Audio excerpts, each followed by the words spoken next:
बोलो भाई। नवीन फैशन वाले बाबू लोग ये चाहते हैं कि दाढ़ी के बाल बढ़ें। हाँ, रोज सुबह होते ही चूना लगा के हथियार उठाया और काटना शुरू किया। तुम क्यों आ रहे हो, हमें तुम्हारी जरूरत। रोज काट रहे हैं, लेकिन वो आने से रुके। तुम घर का दुख काटने की कोशिश करो, पर पाप है प्रारब्ध में, तो दुख तुम्हारे कटने वाले वो तो आते ही जाएंगे, आते ही जाएंगे। जैसे बाल रोज कट रहे हैं और सारी जिंदगी काटा बाबुओं ने बाल, लेकिन आना नहीं रुका उन्हें। ठीक है, दांतों को कितना ही संभाल लें, लेकिन जाना है तो जाना है। जवानी को कितना ही संभालो, पर बुढ़ापा आना है तो। जब तुम गंभीर विचार करोगे तो तुम्हें ऐसा लगेगा कि अपने हाथ में कुछ है ही नहीं। अज्ञान के कारण, अहंकार, वासना के कारण हम भगवान के काम में दखल जरूर देते रहते हैं, टोका टाकी जरूर करते हैं, भगवान की गलतियां हम जरूर निकालते हैं।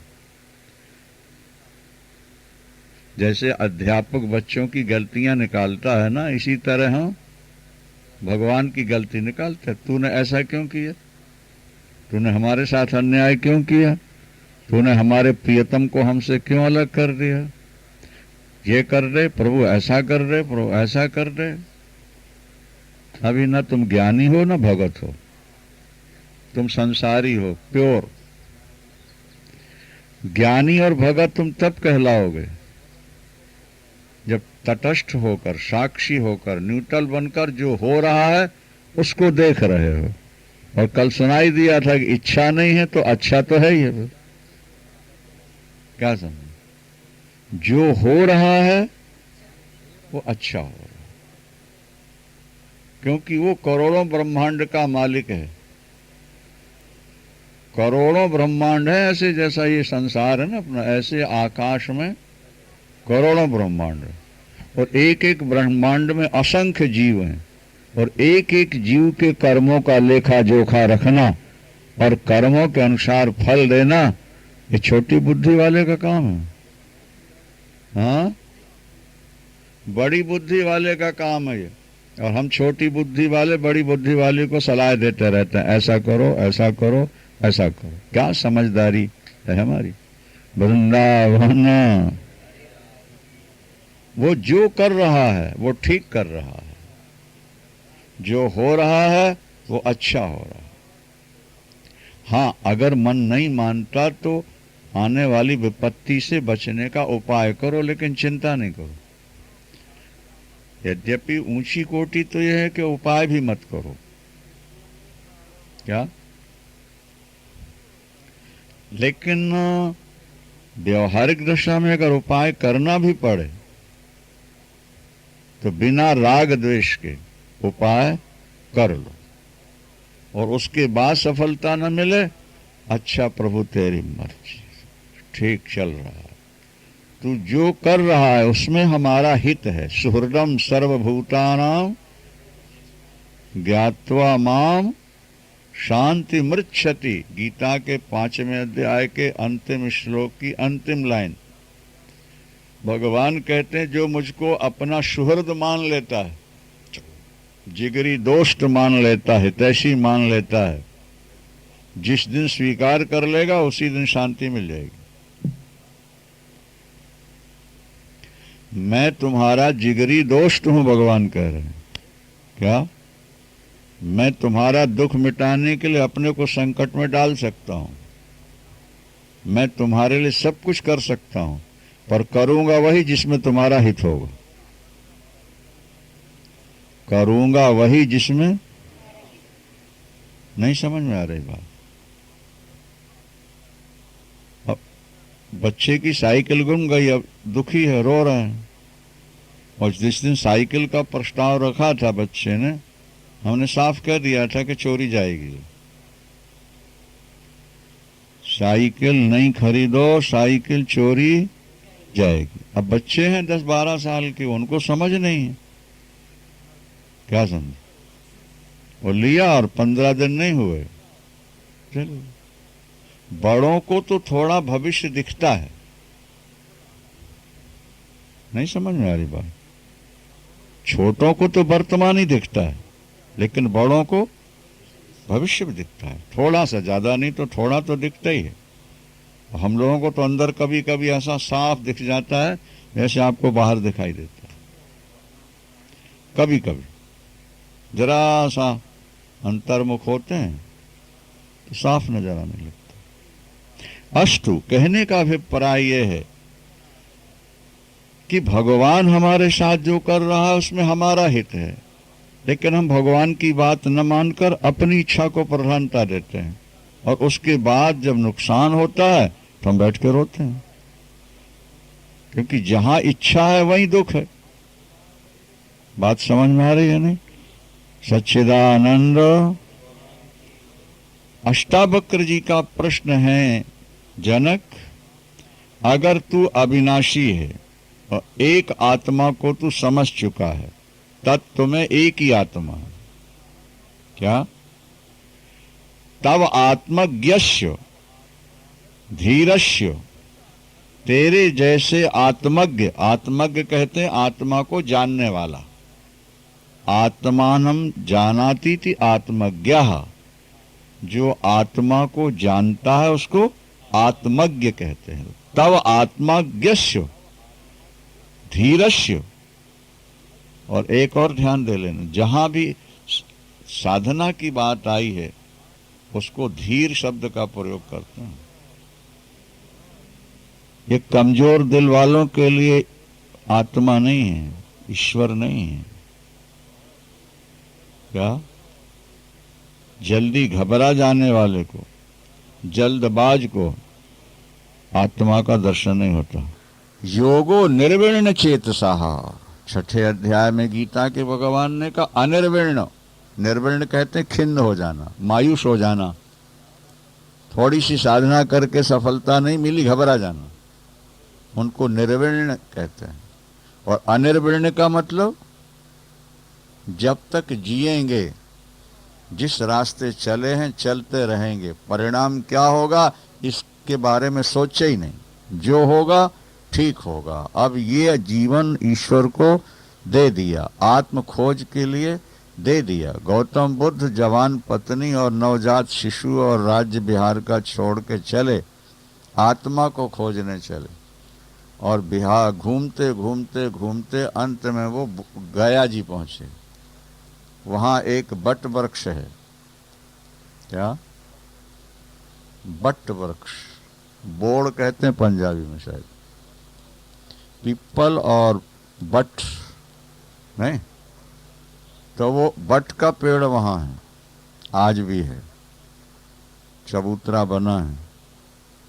वहां एक श्लोक लिखा हुआ है कि जब बुद्ध यहां बैठे तो बैठते उन्होंने संकल्प कर लिया, इहासने शुष्यतु मे शरीरम, इस आसन पर बैठे बैठे मेरा शरीर भले सूख जाए। इहासने शुष्यतु मे शरीरम त्वगस्थि मांसम प्रलयंच यान्तु, मेरे शरीर की चमड़ी, मांस, नसें, ब्लड सब के सब सड़कर गलकर नष्ट हो जाएं, लेकिन जिस आत्मा का बोध लाखों करोड़ों वर्षों में भी नहीं होता, उस आत्मा का बोध प्राप्त किए बिना मैं इस आसन से नहीं उठूंगा। क्या? ये किसका संकल्प? बुद्ध का, सिद्धार्थ। आज करोड़ों अनुयायी हैं, उनके चरणों में सिर झुका रहे। जिसने कुछ पाया है पहले खोकर ही पाया है, जो खोए बिना पाना चाहेगा क्या? वो पा ही नहीं सकता।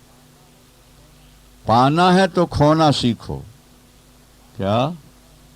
और जीना है तो मरना सीखो। अमर जीवन जीना है, अमरता प्राप्त करनी है तो मरना सीखो। लोगों को मरना नहीं आता, हाय तौबा करके मरते हैं। कैसे मरना चाहिए, कल सुना था ना बाली ने कैसे शरीर छोड़ा।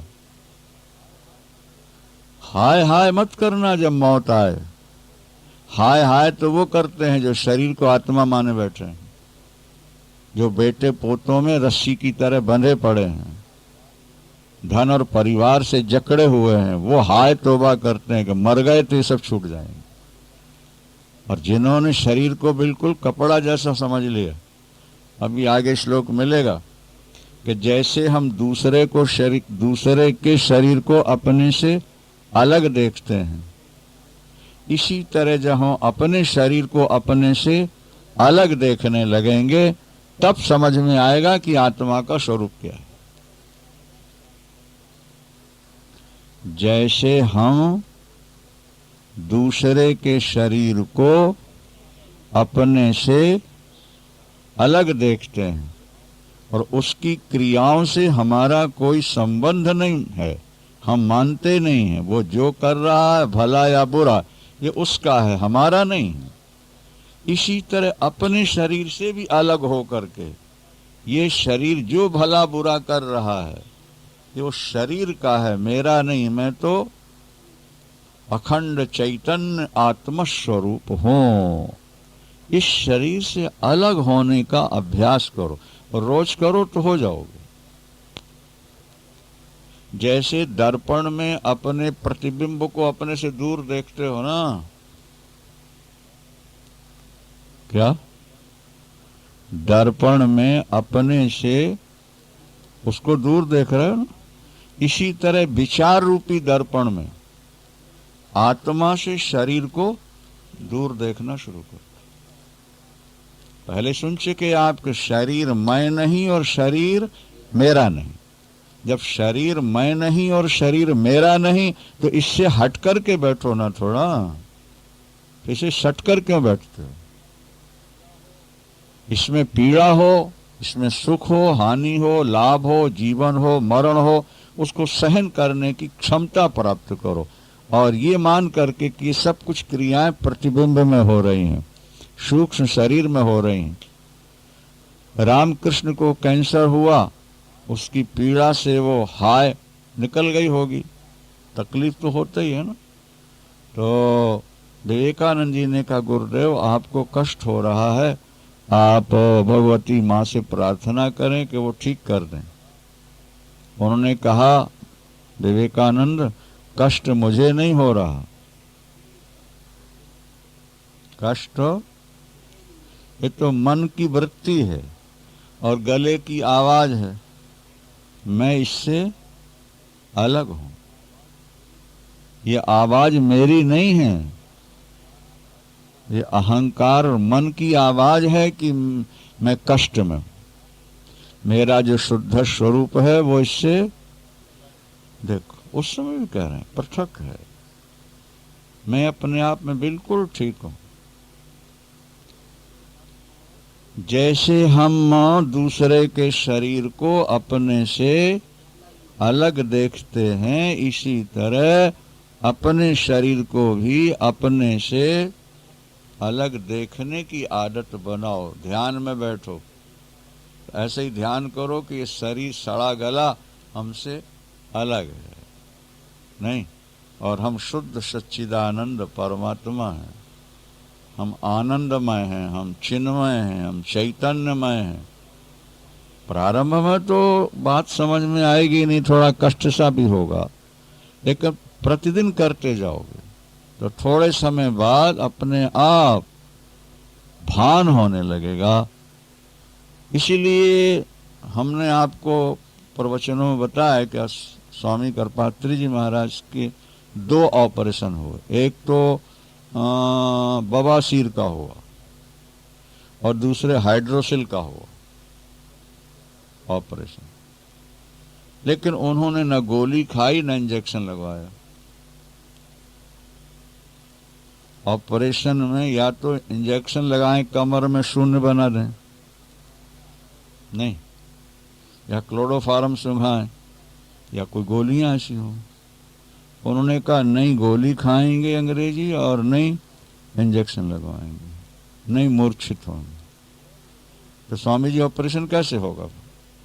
हमने कहा हो जाएगा, कर दो। बोले हमने जिंदगी में कभी ऐसा किया ही नहीं, जरा सा चीरा लगाना हो क्या तो भी कष्ट होता है। हमने कहा नहीं होगा, करो। किया डॉक्टरों ने, और उन्होंने कुछ नहीं।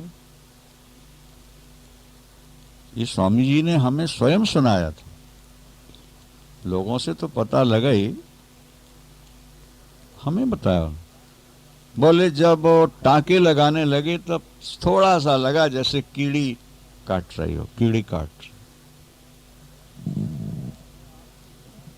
हमें आपको जरा से कष्ट में, एक ततैया काट दे तो छड़ी हाथ से गिर जाए, माला हाथ से गिर जाए, मच्छर काट दे तो ध्यान भंग हो जाए। इसका मतलब है कि उन्होंने इतना अभ्यास किया है प्रबल। भाई दूसरे के शरीर का ऑपरेशन हो रहा हो तो अपने को तकलीफ होगी क्या? हाँ, तो ज्ञानियों ने इतनी साधना की, इतना अभ्यास किया कि इस शरीर को भी अलग मान लिया और दृढ़ अभ्यास किया और अपने स्वरूप में चले गए। वो शरीर में शून्यता जैसी आ गई, सब कर कर आ दिया। सच्चिदानंद भगवान की। यहां अष्टावक्र जी का सीधा सा प्रश्न है कि अगर तुम व्यष्टि से समष्टि में चले गए, क्या व्यष्टि माने शरीर और समष्टि माने संपूर्ण, जब तुम जीवात्मा से विश्वात्मा बन गए, जीवात्मा माने शरीर में जीने वाला वो जीवात्मा, और विश्वात्मा सर्वभूतात्म भूतात्मा। गीता के 5वें अध्याय में भगवान ने कहा सर्वभूतात्म भूतात्मा। जब सब शरीरों की आत्मा तुम बन जाओगे तो कुर्वन्नपि न लिप्यते, कुर्वन्नपि न लिप्यते। अच्छा, आप अपने हाथ से अपने हाथ काट लो तो आपको सजा होगी, जेल होगी क्या? हाँ, क्यों नहीं होगी? बोले अपने ही में अपना किया तो क्या, और दूसरे का काटोगे तो उसी समय आपको सजा होगी।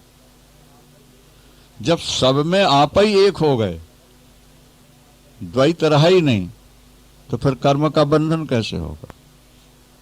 क्रिया का बंधन कैसे होगा? क्रिया का बंधन तो द्वैत में है, व्यष्टि में है, जहां समष्टि हो गए।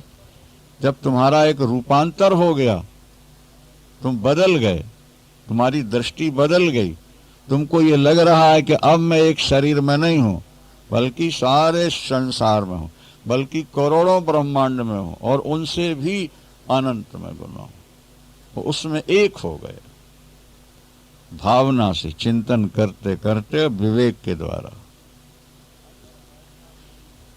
अगर ऐसा तुम्हें मालूम हो गया कि तत्व में तुम एक हो, तो तुम्हारे जैसे आत्मज्ञ धीर के लिए फिर धन कमाने की इच्छा कैसे पैदा होती? अगर धन के लिए तुम दौड़ रहे हो तो सिद्ध है कि अभी तुमको आत्मज्ञान नहीं हुआ। इसका उत्तर आगे जनक जी फिर देंगे, अभी तो ये प्रश्न ही प्रश्न है, चलते चलो ना, ठीक है ना। महाराज अष्टावक्र का संकेत ये है कि अगर तुम अंदर से भिखारी हो तो बाहर पाने की इच्छा रखोगे।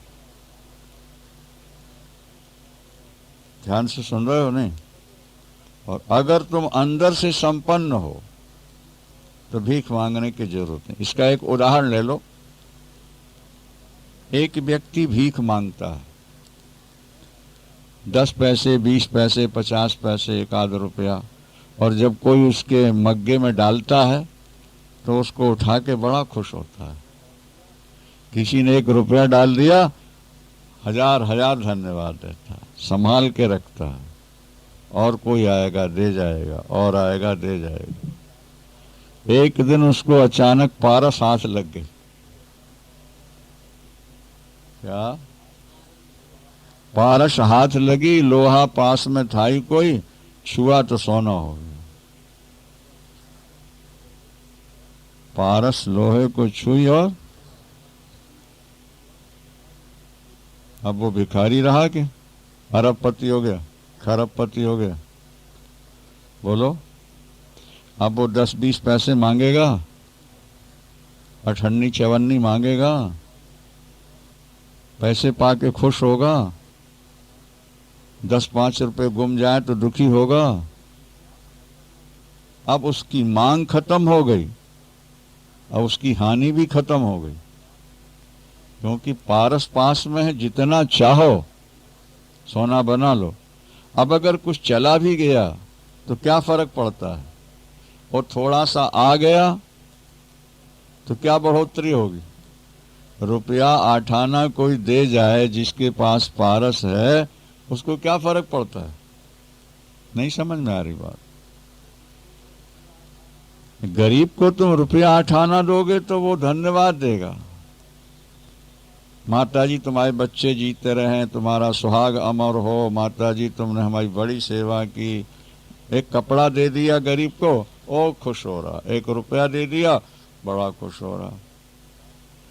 लेकिन राष्ट्रपति प्रधानमंत्री आ जाएं और तुम 500 का नोट उनको दे दो, 1000 का नोट दे दो, बोलो भाई, हाँ क्या फर्क पड़ता है? वहां क्या बढ़ोतरी होगी उनकी? वित्त मंत्री के पास वित्त की कमी क्या होगी? क्या भाई?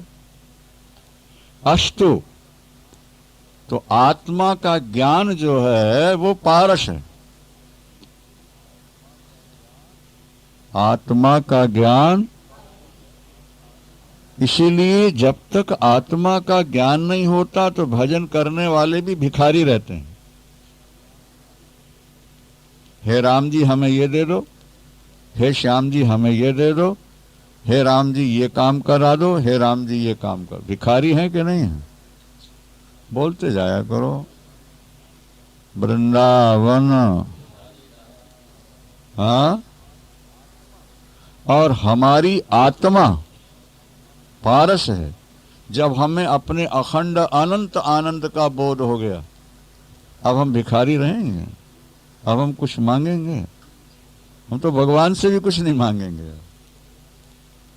तो प्रभु तेरी प्रसन्नता ही सब कुछ है। कुछ लोग ये सोचते हैं कि स्वरूप से किसी चीज को छोड़ देना त्याग है। क्या? लेकिन शास्त्र दृष्टि से, विचार दृष्टि से वस्तु को स्वरूप से छोड़ देना ही त्याग नहीं है।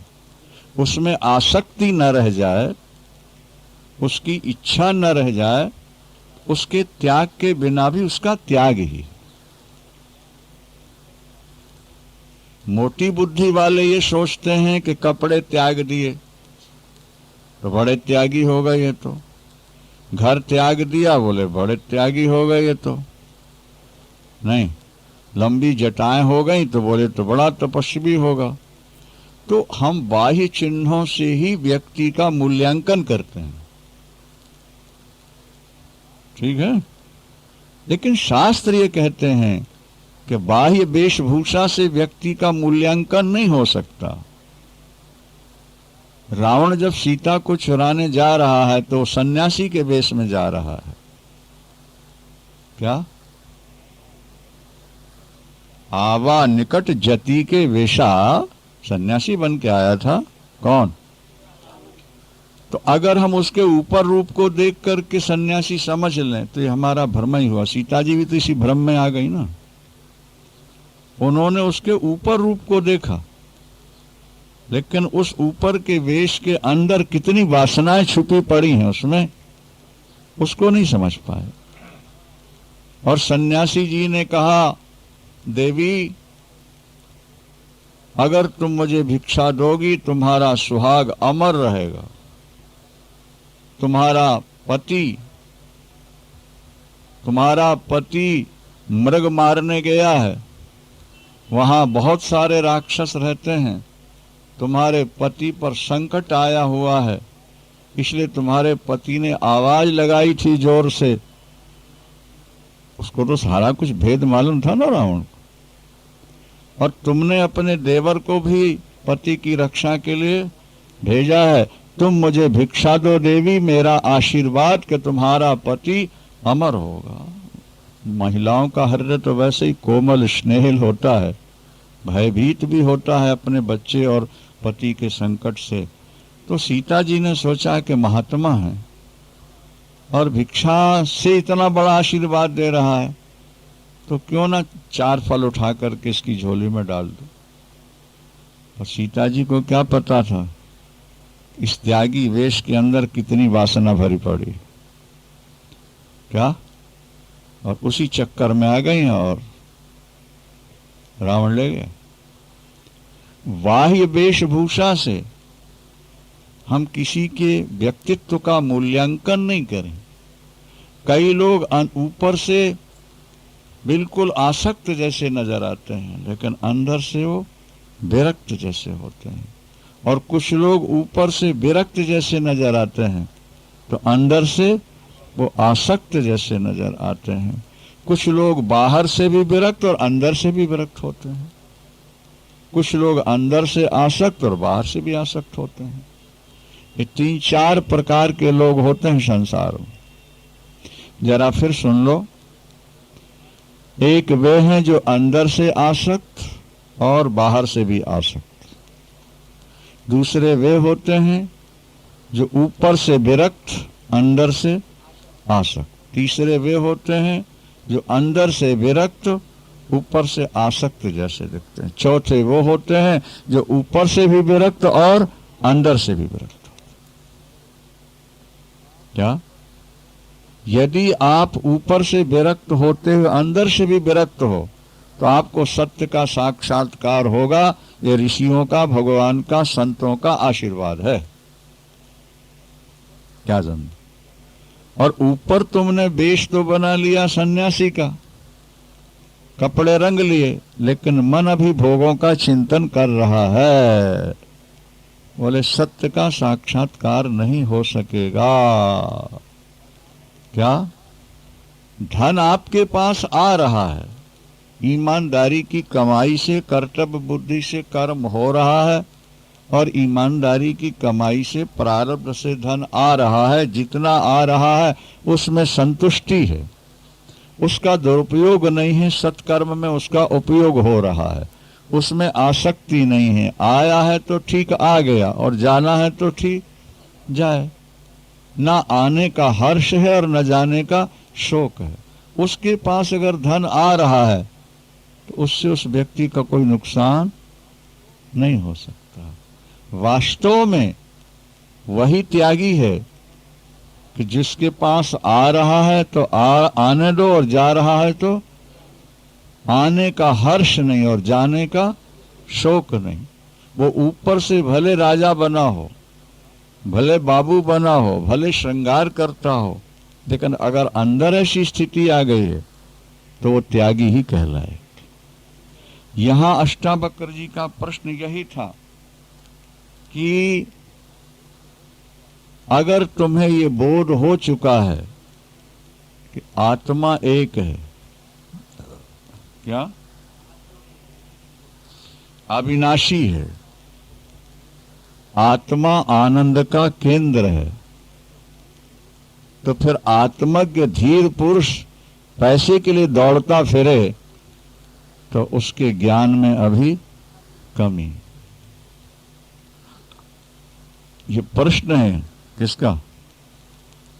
अष्टावक्र। फिर उत्तर देंगे जनक जी आगे सभी प्रश्नों। दूसरा सूत्र है कि आत्मा ज्ञानादहो प्रीतिर विषय भ्रम गोचरे सुक्ते रज्ञान तो लोभो यथा रजत विभ्रमे। क्या? आश्चर्य ये है कि आत्मा अज्ञानात अहो आश्चर्यम, आत्मा के अज्ञान से विषयों में प्रीति कैसे होती है? बोले जैसे सीपी में चांदी देख करके उसको उठाने के लिए मन में लोभ होता है। अगर आपके अंदर अज्ञान है तो आपकी विषयों से प्रीति बराबर बनी रहेगी, कभी हट नहीं सकती। आपकी भोग इच्छा कभी समाप्त नहीं होगी। ये तुम्हें समाप्त कर देगी लेकिन स्वयं समाप्त नहीं होगी। अनादिकाल से तुम भोगते आ रहे हो क्या, और अभी तक ये तृप्त नहीं हुई, और मरते मर जाओगी, ये तृप्त होगी नहीं, और फिर ये दोबारा जन्म दिलाएगी। तो विषयों में प्रीति अगर है तो वो अज्ञान के कारण है। कैसे? बोले जैसे सीपी में चांदी का भ्रम हुआ तो लोभ आ गया कि वो दौड़ के उठा लें इसको। ये चांदी से 4 पैसे मिलेंगे तो हमारा काम चल जाएगा। क्या है वो सीपी, लेकिन दिखा दी, चांदी के रूप में दिखाई दी, तो लोभ जाग गया कि चांदी पड़ी है उठा लो।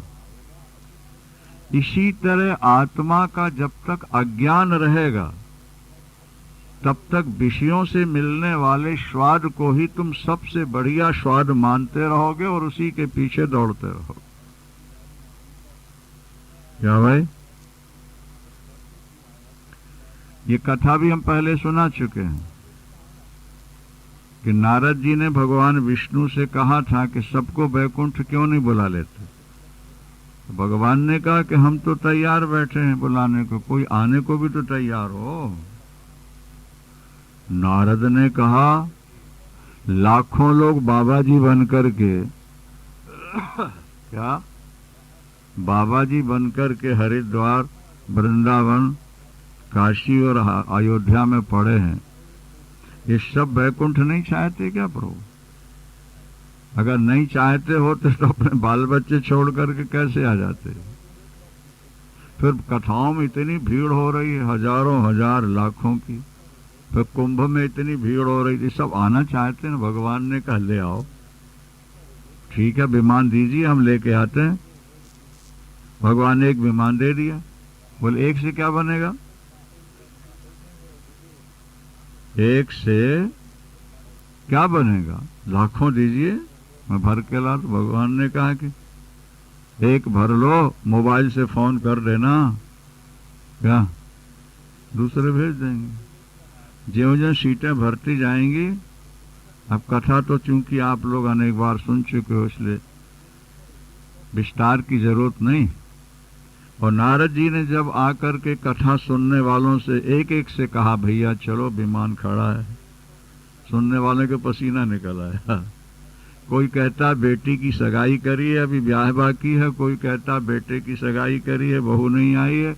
कोई कहता है कि अभी अभी पोता हुआ है। कोई कहता अभी अभी बहू आई है। कोई कहता अभी दुकान का मुहूर्त कर। एक तैयार नहीं हुए कथा सुनने वालों में। गंगा नहाने वालों से पूछो, वो भी तैयार नहीं हुए। कुंभ नहाने वाले भी तैयार नहीं हुए। चलो इन विरक्तों से, साधु सन्यासियों से, इन्होंने भी किसी ने कहा अभी कमरे, वो आश्रम के 4 कमरे बाकी पड़े हैं, जरा ये बन जाएं फिर चलते हैं। क्या समझे? तो किसी ने कहा कि अभी कुछ मेहमानों को निमंत्रण, वो उनका फोन आ गया है, वो कुछ शिष्य आने वाले हैं, जरा वो आकर लौट जाएं फिर चलें। ना मतलब बहाना। एक भी संत तैयार नहीं हुआ, एक भी गृहस्थ तैयार नहीं हुआ, एक भी श्रोता तैयार। अंत में नारद जी ने सोचा कि अब खाली विमान ले जाऊं। कहा तो मैं लाखों विमान कह रहा था, प्रभु ने एक दिया और एक भी ना बैठे उसमें। खाली विमान जाए तो फिर मेरा क्या होगा? मेरा तो सिर झुक जाएगा। ध्यान आया कि चलो और कोई नहीं जाता, सुअर तो सबसे गंदा है, गंदगी खाता है, नाली में पड़ा है, इससे बोले शायद ही तैयार हो जाए। कथा लंबी है, जब उससे कहा कि भैया तू ऐसी गंदगी में पड़ा है, बोला नहीं नहीं मैं तो बड़े आराम से रह रहा हूं। कौन?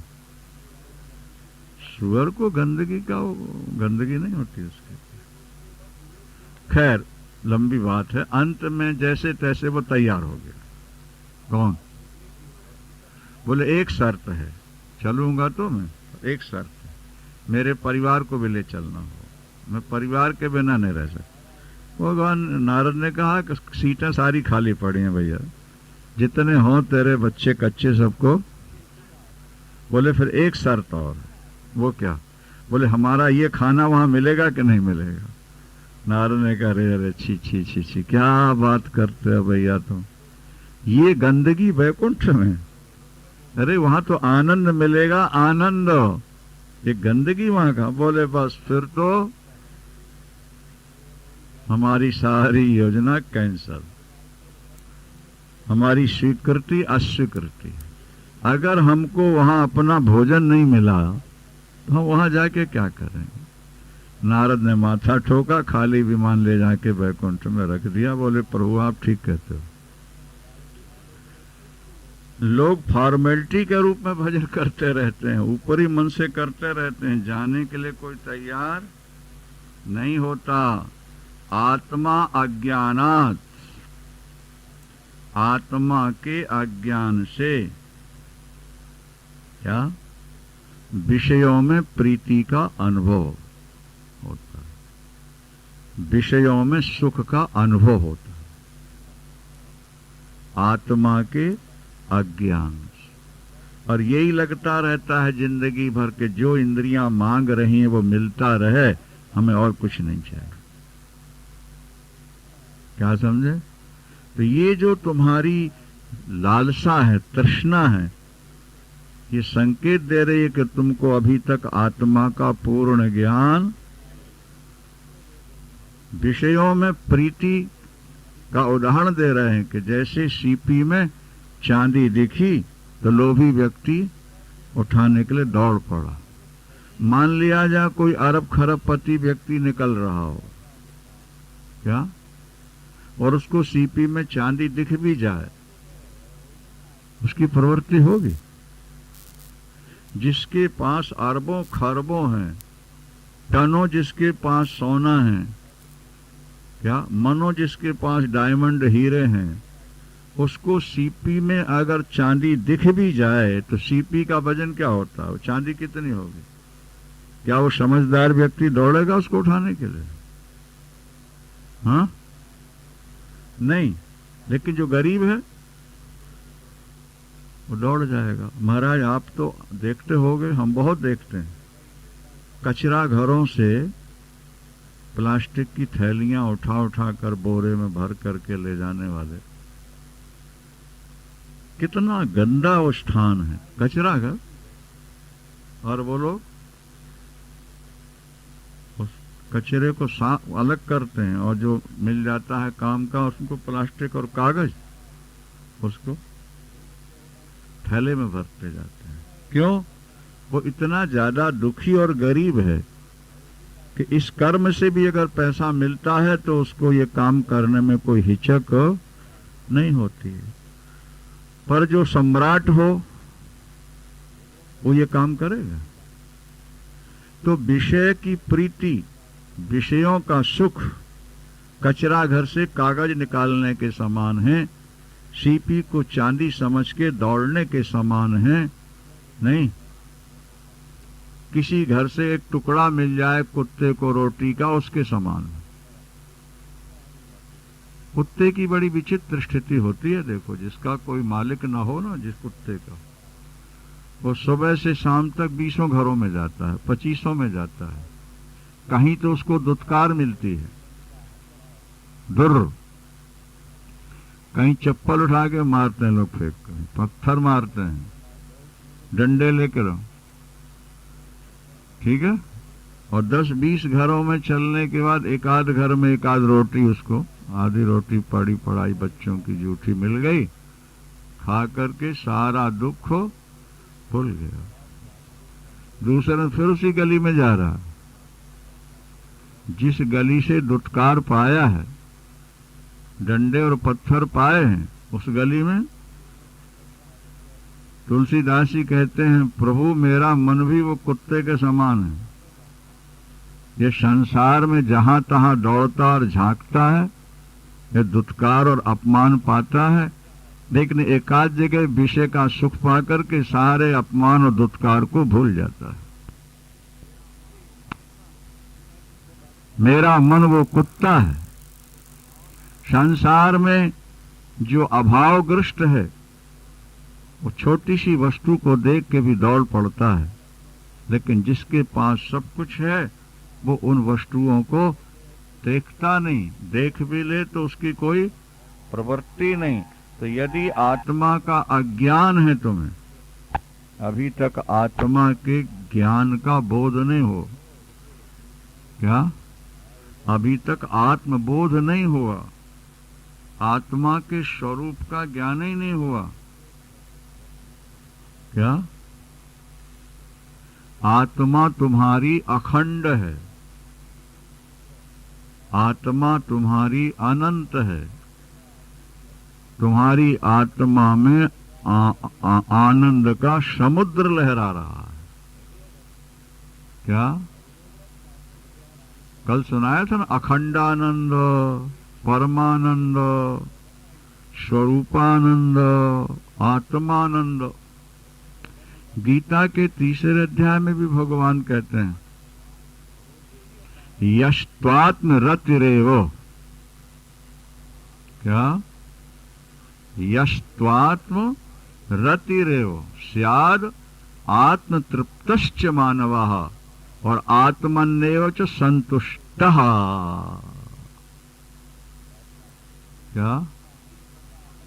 जैसे पति और पत्नी का रमण है, इसी तरह आत्मा रमण, क्या? आत्मरति, यस्त्वात्मरति, जो अपने आत्मा में ही रमण कर रहा है, और आत्म तृप्तश्च मानवः। एक व्यापारी सुबह दुकान गया और शाम को जब वो 1,50,000 के नोट लाता है, क्या? और प्रॉफिट का अंदाजा लगाता है कि आज बिक्री 3 लाख की हुई और 50,000 का प्रॉफिट हुआ, तो तृप्ति का अनुभव करता है। नहीं समझ में आई बात? हमने देखा, छत पर बैठे थे, एक रिक्शे वाला 3 सवारियां और उनका सामान लेके जा रहा था रिक्शे पर, और थोड़ी चढ़ाई सी भी थी, और वो कितनी ताकत लगा रहा था, और पसीना सिर से पैर तक उसके चू रहा था। और जब पैडल से रिक्शा नहीं चला तो नीचे उतर के खींच रहा, और 3 मोटे लोग बैठे, पतले भी नहीं, क्या? एक रिक्शे वाला स्टेशन की ओर से आ रहा था, हाँ, 2 मोटी जनानियों को बैठा लिया। एक रिक्शे वाला इस तरफ से जा रहा था स्टेशन की ओर, तो जाने वाला पूछ रहा था, बोले भैया ट्रेन आ गई, सवारियां मिलेंगी कि नहीं? तो वो कहता, अगर सवारियां मिलती तो ड्राम उठा के मैं क्यों लाता? बोलो सच्चिदानंद। अगर सवारियां मिलती तो मैं ड्राम उठा के क्यों लाता भैया? बहुत मोटी थी ना जनानी, हाफ भी रहा था बेचारा, पसीना चू रहा। पर जब सवारियों को उतारता है वो, और उसके हाथ में 5 रुपए का कि खुले नोट दिए जाएं 10 के, तो फिर वो खड़ा होकर के उनको गिन करके खुश होता। नहीं समझ में आ रही बात? गिन करके मुझे इतने रुपए मिले, कितना श्रम किया वो भूल गए, इतने रुपये मिल गए वो खुश हो गए। व्यापारी सुबह से शाम तक श्रम करता। एक दुकानदार ने हमसे कहा कि गुरुजी, मैं सुबह 8 बजे काउंटर पर बैठता हूँ और रात को 10 बजे काउंटर से उठता हूँ। ग्राहक बहुत आते हैं, टिफिन वहीं आता है, और कभी कभी तो टिफिन वापस लौट आता है शाम, क्योंकि भोजन करने का भी टाइम नहीं है। टाइम कैसे कटता है तेरा भैया इतना? बोले बहुत मजे से, क्योंकि नोट आ रहे होते हैं, ग्राहक आ रहे होते हैं, और जब शाम के गिनता हूं नोट तो लगता है कि 14 घंटा बैठना मेरा सफल हो। समझ में आई बात के नहीं? इस जीवन के लिए साधन जुगाड़ने के लिए 14 घंटे, और आत्मा का दर्शन करने के लिए, भगवान का दर्शन करने के लिए 14 मिनट बहुत हो गए। वो भी 10 बार घड़ी देखेंगे। कभी कभी तो माला का जो सुमेर होता ना, उसको भी ऊपर से दबा के देखते हैं कि माला जल्दी पूरी क्यों नहीं हो रही। बोलो, आपका अनुभव है ऐसा कि नहीं? नहीं है? ये माला जल्दी पूरी क्यों नहीं हो रही? तो ऊपर ही से गोमुखी कपड़े के ऊपर से दूसरा हाथ लगा के उसको टटोलते हैं। आप बताओ, भगवान मिल जाएगा? आत्मा मिल जाएगी? आत्मानंद का अनुभव होगा? नाशवान द्रव्य कमाने वाला 14 घंटे, और नित्य आनंद परमात्मा और आत्मा को पाने वाला 14 मिनट भी मुश्किल से लगाता है, और फिर चाहता कि मुझे वो आनंद मिल जाए। इसलिए गीता में भगवान 30 अध्याय में कहते यस्त्वात्म रति रेवो, जो आत्मा में ही रति वाला हो गया, रमण वाला, और आत्म तृप्तश्च, आत्म लाभ से बड़ा कोई लाभ है ही नहीं। तृप्ति का अनुभव करता, आत्मन्येव च संतुष्टः, और अपनी आत्मा में ही संतुष्ट हो गया है। लेकिन ये सब कहना सुनना तभी सार्थक है जब उसका अनुभव होने लगता। अभी वो आत्मानंद प्रकट नहीं हो रहा है, क्योंकि विषयानंद का दौर है। भाई, हम एक बात कहा करते हैं कि जैसे 5 साल या 7 साल की बच्ची का आप विवाह कर दो, दृष्टांत है, हाँ? 5 या 7 वर्ष की बच्ची का विवाह कर दो, विवाह के बाद भी उसको ससुराल मीठी लगेगी कि मायका मीठा लगेगा? शाबाश, बढ़िया उत्तर है आपका।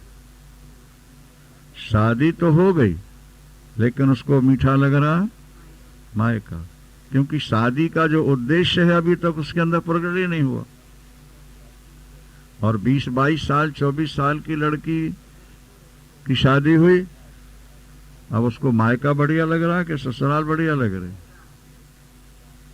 देवियां सुनाती हैं, बोले महाराज बेटी आती है, 1 घंटे 2 घंटे रहती है और चली जाती है। उसे कहो बेटी रुक जा, तो नहीं मम्मी, सासू याद करती है, बहुत प्यार करती है, बच्चों की पढ़ाई है, कुछ बहाना करके चली जाती। जब शादी का उद्देश्य जीवन में जागता है तो शादी के बाद जैसे ससुराल प्यारी लगने लगती है, मायका फीका हो जाता है। और अवयस्क अवस्था में 5-7 वर्ष की अवस्था में ही यदि शादी कर दी तो उसको मायका ही प्यारा लगेगा, ससुराल नहीं। इसी तरह अज्ञानी को आत्मज्ञान रूपी दूल्हा मिल भी जाए, शिक्षा दी जाए तो भी उसका की प्रीति विषयों में ही रहेगी, क्योंकि अभी तक उसकी बुद्धि निर्मल हुई नहीं और आत्मा की लाइट अभी प्रारंभ हुई नहीं, आत्मा के आनंद का अनुभव हुआ नहीं। इसलिए वेदांत सुन के भी उसकी रुचि भोगों में ही रहती है। और कहीं आत्मानंद बुद्धि में प्रकट हो जाए सुनते ही, फिर तो संसार से मन मुड़ जाएगा।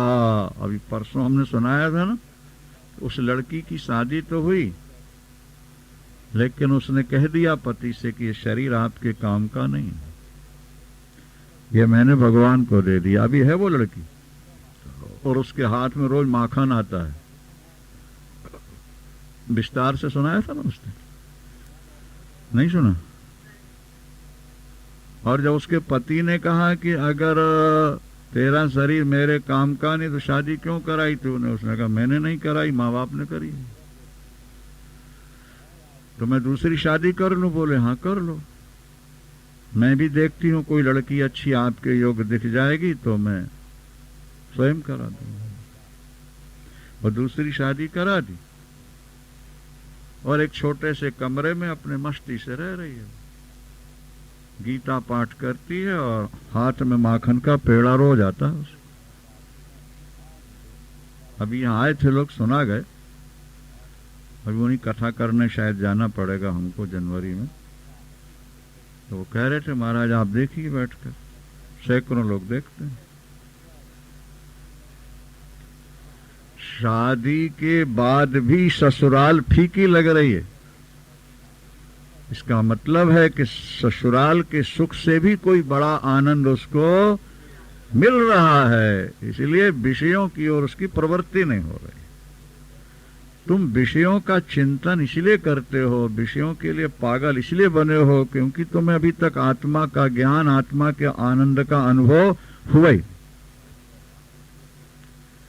ना तुम्हें परमात्मा के आनंद का अभी तक अनुभव है और ना आत्मा के आनंद का अनुभव। यस्त्वात्मरति रेव, जो आत्मरति, ये भगवान कृष्ण गीता के 3रे अध्याय में कह रहे हैं, यस्त्वात्मरति रेव स्यात् आत्म तृप्तश्च। क्या? आत्म तृप्तश्च मानवा, विषय तृप्त नहीं, विषयों से तो क्षणिक तृप्ति का अनुभव दुनिया कर रही है, मनुष्य का पशु पक्षी भी कर रहे हैं, पर आत्म तृप्त और आत्मन्येव च संतुष्टः। अब आत्मा के लाभ से बड़ा कोई लाभ आत्म लाभान न परम विद्यते, आत्म लाभ से बड़ा कोई लाभ है ही नहीं। यम लब्ध्वा चा परम लाभम मन्यते नारिकंततः। यम लब्ध्वा, गीता के 6ठे अध्याय में भगवान कृष्ण कहते हैं कि आत्म लाभ से बड़ा कोई लाभ है ही नहीं, और वो तुम्हें प्राप्त है, और जब उसका बोध हो जाएगा तुम्हारी दौड़ खत्म हो जाएगी। दौड़ सके तो दौड़ ले जहां लग तेरी दौड़, दौड़ सके तो दौड़ ले जहां लग तेरी दौड़। दौड़ थका संशय मिटा, वस्तु ठौर की ठौर। वस्तु वृंदावन जा, नंदगांव बरसाना जा, हरिद्वार अयोध्या काशी जा, लेकिन तुझे हाथ कुछ नहीं लगने वाला है। मन को संतोष जरूर होगा कि हम हो आए, घूम आए, भगवान के दर्शन कर आए, उसका पुण्य भी है, आगे मिलेगा, लेकिन तत्काल कुछ ऐसा आनंद नहीं मिल पा रहा। पर अगर तुझे आत्मा का आनंद मिल जाए कि मेरी आत्मा आनंद में, किसे नाल राग नहीं तो किसे नाल द्वेष नहीं, तो आत्मा आनंद मेरी, कोई भी कलेश, वस्तु ठौर की ठौर, बस मस्त हो जाओगे। यस्मिस्थितो न दुखेनो गुरुणापि विचाल्यते, तुम्हारे सिर पर विपत्तियों का पहाड़ टूट पड़ेगा फिर भी तुम विचलित नहीं हो, तुम अपने आनंद में डूब जाओगे। वेदांत का बोध ज्ञान होने के बाद भी अगर तुम संसार की ओर दौड़ रहे हो, क्या? तो अभी तुम्हें आत्मा का बोध हुआ नहीं। 3रा सूत्र, विश्वस्फुरित यत्रेदम तरंग इव सागरे सोहमस्मीति विज्ञाय किम दीन इव धावसी। देखो सरल सरल श्लोक हैं, भाव गंभीर हैं। विश्वस्फुरत यत्रेदम, जहां ये विश्व तेरी आत्मा रूपी समुद्र से तरंग की तरह उत्पन्न होता है। क्या?